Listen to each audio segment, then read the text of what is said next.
Bonjour. Aujourd'hui, dans cette vidéo, nous allons voir le calcul des escaliers. Donc, pour démarrer, on va d'abord voir la terminologie des différents éléments constituant l'escalier.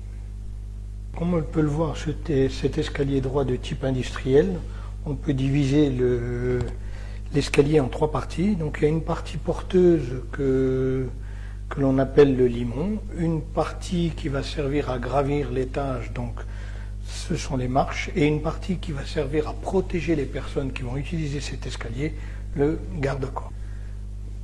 Pour pouvoir définir les caractéristiques dimensionnelles de l'escalier, il nous faut un certain nombre d'informations. Donc la première d'entre elles, c'est la hauteur à franchir, la trémie d'escalier, et en fonction de ces deux données, nous allons pouvoir déterminer la hauteur de marche et le giron. Une fois que nous avons cette hauteur de marche et ce giron, nous pouvons déterminer ensuite l'angle de l'escalier, appelé également pente. Franchir un escalier avec aisance, on considère que le giron doit être proche des 250 mm et la hauteur de marche doit avoisiner les 170 mm. Lorsque nous avons les dimensions définitives d'une marche et de sa hauteur, on pourra vérifier grâce à la formule de Blondel si l'escalier pourra être franchi confortablement. Je vous propose maintenant de faire un exemple de calcul. Donc je précise simplement que la hauteur à franchir doit être de sol fini à sol fini.